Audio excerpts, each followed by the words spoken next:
I want to talk for a minute about global warming, or climate change, I guess. I don't want to offend those of you out there who take this very seriously. What is it? Maybe putting it in some sort of perspective, because I think it's, I don't know if it's gotten out of perspective or out of hand or become larger than it is. I'm not sure. There's several elements to it that make it a confusing topic to talk about. One is it is science, and in another it's not quite science. It's something else, and so you can't wholly accept it and you can't wholly dismiss it. Quite frankly, it's what any scientific theory requires, right? It's something you always hold skeptically. So maybe just a few things to say about it that I might expand on in other videos. But let me just handle a few things about the concept of human or anthropogenic climate change, the fact that humans are causing the climate change. There's two things at least to consider. First of all, it's important to realize that human-caused global warming is a theory. Now, it takes a little bit to look at what science is, to understand how it functions, to know what that means. A theory is a very important thing, and we've lost sense of it. I was just reading Karl Popper, the differences between science and social science, natural science and social science. He's on to something. His understanding of scientific method, I think, is still something of a standard. And that is that social science works in models. I mean, so does science, natural science, but modeling itself becomes very problematic in natural science because modeling itself is predictive. And prediction, as wherever it's found, specifically in natural sciences, always has to be held very lightly. You can predict something will happen. And induction tells us there's a percentage possibility that X will happen. This storm will come. This will be the result of said experiment, whatever it is. And inductively speaking, you create a model and you say, well, given all the factors that we have, if everything stays the same in the model, then we can project X will happen next. But the problem with models, however, is that the chances that the model will be accurate are always a percentage basis, right? It's only partial. And this is what I find very confusing about the global warming debate, as with other things, say like evolution, is that any scientific thesis, hypothesis, is a theory. It's not ever for sure that this will happen or that will happen. It's not even guaranteed that something in the past has happened the way that a scientist said it is, and that's because science functions by induction. And by induction, you look at matter, you look at examples or events, and you look at all of them, and then you hypothesize that if it happened in 6 out of 6 cases, it'll probably happen in the 7th case. So science cannot tell you that the sun will come up tomorrow.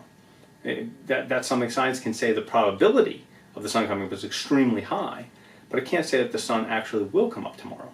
And that's because all theories are guesses.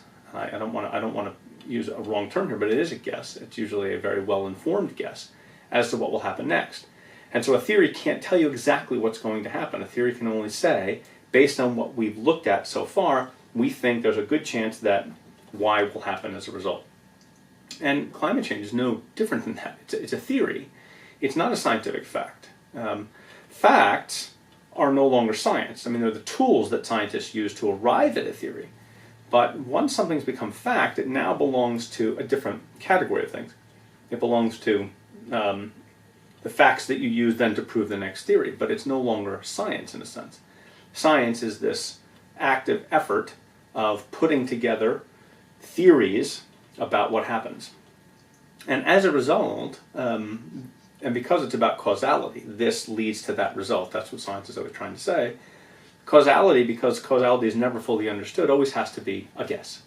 And what I think is really disturbing about the climate change argument and why some people are put off by it is because it proposes or it claims to be something it can't be. It can't be absolutely true. It cannot have the authority of a religious belief, or quite frankly of a philosophical belief. It has to have the authority of science, and science can only grant something probability. And because of that, something can only be probable. And what is frustrating to a lot of observers is that climate change, people that claim there's climate change based on human activity, are giving it far more authority than any theory could. I'm an intellectual historian, and what I'm always enamored by is how much the theories in the past which people clung to with absolute certainty. So just to use one of the most popular examples in science anyway is the Ptolemaic theory of the universe. Right? So that the cosmology, in order to understand where the stars were, they assumed that the Earth was fixed and that things were moving in space around that. And so Ptolemy, Egyptian cosmologist, or Greek cosmologist, I guess, came up with this view that said, no, look, we can prove that the Earth is stationary, and he could predict where all the stars were going to be. And everyone believed that. It was 100%. When Copernicus gave this really crazy story about the sun being the sun, no one believed it. As a matter of fact, I wonder why the Pope and the Catholic Church, no Aristotelian philosopher or scientist was all that upset by Copernicus, because quite frankly, he was saying something ridiculous. He was just playing out a mathematical experiment. Galileo, on the other hand, said, no, it actually is happening. And no one believed it. It was outrageous. No one believed Copernicus was correct on that. It was this weird out speculation. And so the whole community was absolutely sure and certain that they were right. They had the physics, they had the math, they had the observation, and everything working for them. And Galileo came along with Copernicus and Kepler and others, to finally say, no, Ptolemy was wrong. And so in every age there are these theories. And it's not that there shouldn't be theories, right? So theories are always probabilities and projections. The problem is when a theory that can only ever offer probability is assumed to be absolute fact. When that transition happens, historically speaking, then you're headed for a revolution, because no theory is ever accurate. No theory is ever right. It is only ever partial. It is only ever probable. So, in historically speaking, when you see it happening, when a theory comes along and it's treated like a questionable theory, but then it shifts or transitions by a culture into this thing where it's absolutely certain, absolutely true, then all you're waiting for is the next thing to come along unsettled and the whole thing collapses. So, quite frankly, I'm waiting for the moment when this theory, which is a good theory and it has some evidence and good evidence to back it up, but it's gone from global warming or anthropogenic climate change has gone from a probability to an absolute certainty, that once it becomes absolute, it can't hold. You're dealing with something too complex. And causality, and this is a point I'll make in just a second, the idea of causality, you know exactly that human production of carbon is producing this. Once you become locked down certain on that, holes are going to form, cracks are going to form in the theory, because it's not flexible anymore. It can't be negated, it can't be falsified. Popper was very clear about the fact that all scientific theory has to be falsifiable. And I think that's the moment, right, when you jump energies. When you go from the energy of this is a theory and it's probable to it's absolutely certain is when it becomes unfalsifiable. And when any theory does that, because all theories are falsifiable, then in order to prove that it's non-falsifiable, it starts making claims it can't back up. And so we go back to this thing about modeling, is you start believing the model as absolutely certain and the reality is not. If the model says the Earth is warming, then it's warming. And if we need to adjust, temperature sensors to make sure the model is accurate, then we're going to do that. And again, I'm not saying that anthropogenic warming isn't real, but the problem is it's how the theory is being managed, to the point now where the model and the theory are becoming far more important than the reality. And when that happens, I think historically speaking, you watch a theory crumble and fall to pieces. So that's one argument. One problem here really is what's the theory? Is this actually a theory or is this a fact? And I think we have to say it's a theory.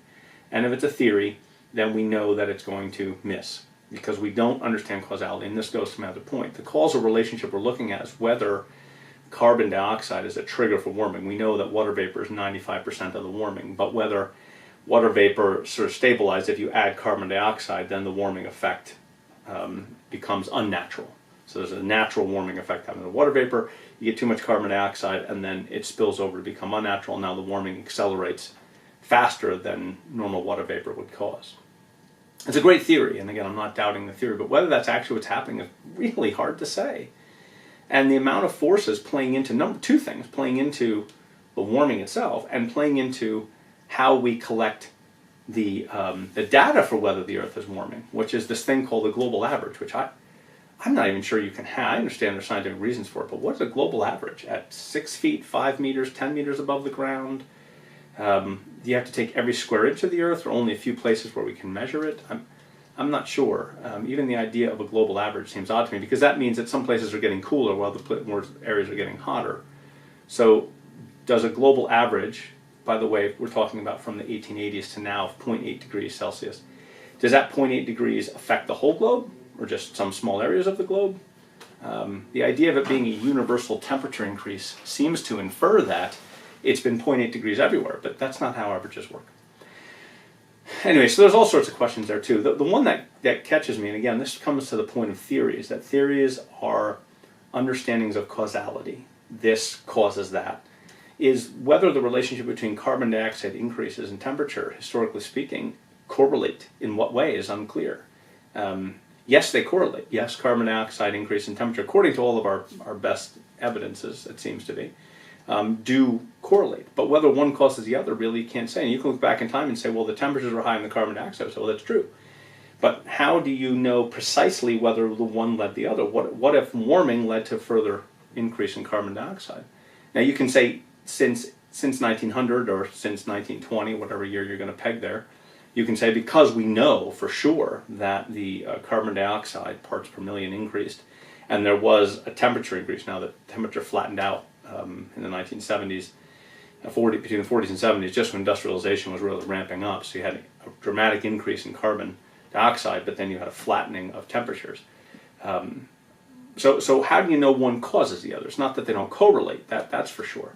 But they have to cause, carbon dioxide increase has to cause temperature increases. And this is where, again, we come down to a theory. That relationship being causal is theoretical. You don't know entirely. You're going to guess at it, and you're going to say best evidence we have. And what we can say at the end of the day is we are, 70% sure? 60% sure?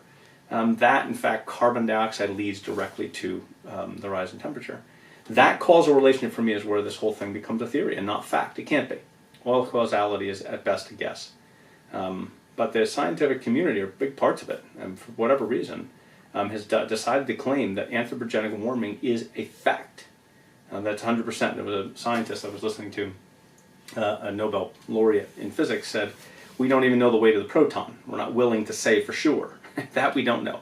But anthropogenic global warming, that we know 100%. I was just reading an article, I think it was in the Atlantic, and it was saying how much of the warming in the last 20 years is human. We know now it's 100% caused by humans. You're talking about something now that doesn't have a basis in scientific procedure, scientific methodologies. If you're talking about causality, X causes Y, then you're always ever dealing with probabilities. And I'm not saying we shouldn't take it seriously, or we shouldn't make efforts at it, or that it's a flawed theory. It's probably a very good theory, but the point is it's never more than that. As a historian of ideas, the way that this is going is it patterns perfectly with most great theories in human history. It starts as a theory, it ends up being locked in as an absolute fact, and right about that time, since it can't contain all of the claims and assumptions it's making, it will then start to crumble. And so I wouldn't be surprised if we see that now. So, again, I think importantly in science, keep theories, and don't confuse them with fact.